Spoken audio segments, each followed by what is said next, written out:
Welcome to the Sports Report. Today we're talking about Sutton boys basketball here with the girls playing their state tournament game on Thursday, being one and done unfortunately, but the boys go in as a 1 seed for this tournament and they are hoping to make it a little bit further, if not all the way. You bet. The boys are going to go into that tournament, as you said, top seed, deservingly so. They fought through one heck of a tough schedule, especially here at the end. You know, when you face Jim McLaughlin's Freeman basketball team, and then the, I guess we'll call it the Redwoods of Nebraska, that Johnson County Central team is huge as those boys were. And to come out on top with a win like that, you know, that's huge. Yeah, and you got Coach Spongenberg calling that almost a mini state tournament. Their district was one of the toughest in the state, so to get through those two teams, they definitely put themselves in a good position. Speaking of that Johnson County game, since that was the most recent one that they had to go through to get here, probably it's a good thing that they don't have to. That they knocked them out of state tournament contention with that win, because that's a tough ball club with that height, and that kind of gave them fits early on, just adjusting to a team that was built differently than they had seen before. Yeah, this state tournament C2 field's a little different. You know, without Johnson County in there, unfortunately they kind of fell by the wayside because Hartington Cedar Catholic got upset by Crofton, the team we'll see in the first round of state. But you know, it's unfortunate for that team. Sutton certainly knows how that feels, though. You know, last year falling short after losing to Ravenna in the district final. You know, the Johnson County's team probably deserves to be in the state tournament, but that's the way the cookie crumbles sometimes. And you know, give it to our boys. You know, that first half of the game, I can't say that the boys didn't play well. I think it just took them enough time to figure out how they're going to compete against 6'10", 6'8", 6'5", you know, who knows what else. Those kids were big. And the one kid, that Keel kid, 6'8" kid, was very athletic for as big as he was. Very good basketball player. Sutton's faced the gamut here the last two games, beating Freeman in that sub-district final, and then turning around, 3 nights later because of the snowstorm that came through that week, and having to face the jungle of trees, you know, and they're. You know, you don't really appreciate how big 6'10", 6'8" is until you actually walk in and see it. Yeah, you don't see much of that in C2 basketball, so when you do, it really changes how you have to play in that first half. You know, they were blocking shots at the rim, they were hauling in all their rebounds. You know, it was just tough to defend those interior passes that they had. But then in that second half, they were able to make some of those adjustments and turn around and play the type of basketball that they had to play in order to win.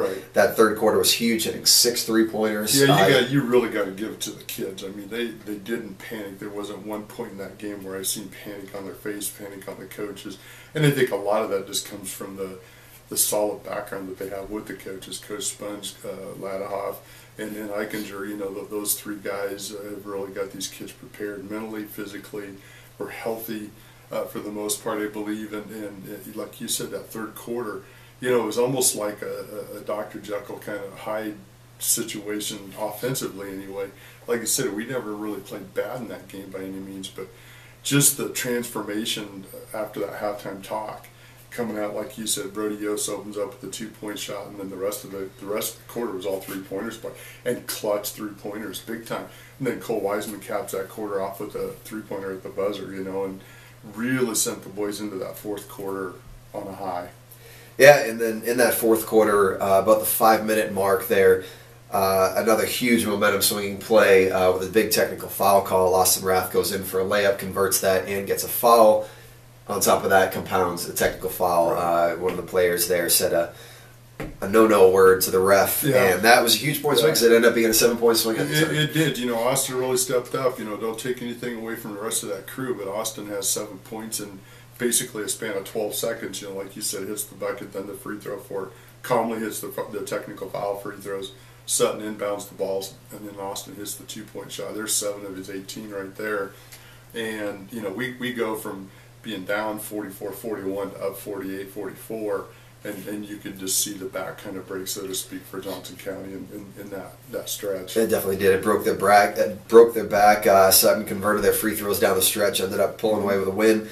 District final win puts them in the #1 seed going in here, and as you say, we take on Crofton in the first round, an 11-13 ball club, but definitely a state tournament team. I'd call Crofton kind of spooky, to be honest with you. Got to talk with Coach Spongenberg a little bit Thursday afternoon, excuse me, and you know, any coach is going to be a little worried about who you're going to play first round. Crofton's not been to state tournaments since 1928. Back then, if you had the money to go, you could go. They play in that northeast Nebraska area where there's just a ton of teams up there that are quality basketball teams, whether they're Class C1 all the way down to D2, even Class B, I believe. I guess Wayne's moved up to C1. There's 5 state qualifiers that Crofton's faced this year. They've avenged a couple of those losses here in the stretch, winning their last 4 games, knocking off Boone Central, who's a C1 state qualifier, and then knocking off Hartington CC. Other key wins they have, they've knocked off Wynot, who's a D2 qualifier, number 2 seed in Class D2, and then in Class C2 they did get beat by Lutheran High Northeast, but I have a feeling that this is going to be a real physical basketball team, according to Coach Sponge. They went pretty deep into the football playoffs. Donovan Trumbull knocked them out up there, if you recall, right before the DT came down and played us. So I have a feeling they're going to be pretty tough to handle. They got a trio of kids that really kind of stand out, at least on paper, led by a sophomore, this Brock Mueller kid, 6'1" sophomores, averaging 11.6 points a game, 6.5 rebounds a game. Got to be a pretty salty player. Then they got this Benjamin Hagee and Dakota Miller kid, both seniors on the roster. The Miller kid's 6'4", the Hagee kid's 6'4", so they do have some size comparison to us. And like Steve said, they're going to probably be a pretty physical ball club, but I think that's the kind of game our boys like. Sure thing. You got to get out of that first round. We think back to the 2011 when both the girls and the boys qualified. They both didn't make it out of the first round. But I know that this team that we got here, excuse the pencil throw, coming into the number 1 seed, they feel like they've got a lot to prove too, and I think that they should. They get a good shot at getting through that first round, and if they do, they face Hartington Cedar Catholic or North Platte St. Pat's, which are also 2 very good ball clubs at the 4 and 5 seeds. Yeah, it's not easy. Once you get to state, you're going to face quality teams. Even Crofton, they might say 11 to 13 on paper, but there's a reason they're here. They're obviously on a roll.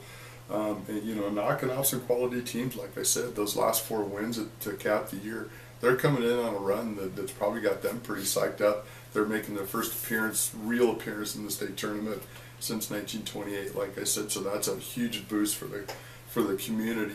Granted, the girls, they just came off a state championship win yesterday in the girls C2 tournament, but at the same point for the boys, this will be a huge hit for that program. First year coach that stepped in, I'm sure they're early on in the year, they had a lot of getting used to a new system, new offense, new defense, those kind of things. And I think in talking with Steve there on Thursday, in talking with a couple of coaches up there, I think there's a little urgency to be a little nervous about this game. But I think honestly, with the way Sutton's looked here the last 2 games against Freeman, Johnson County Central, they step on the court, just take care of business. They should be just fine.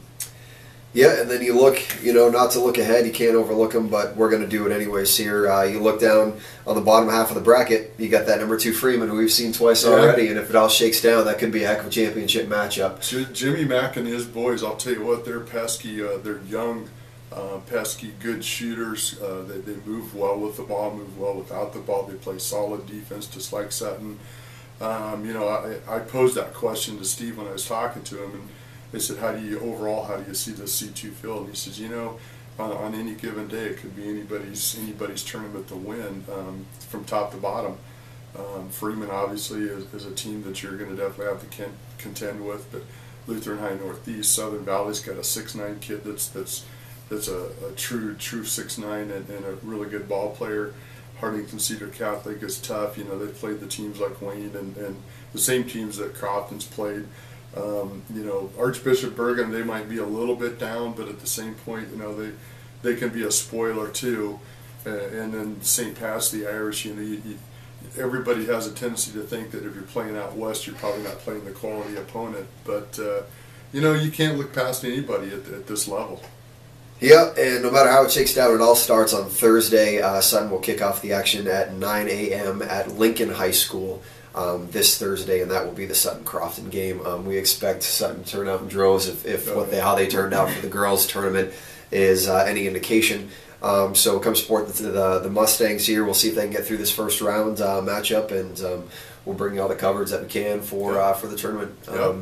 Enjoy it, and good luck, Mustangs. Good luck, Mustangs.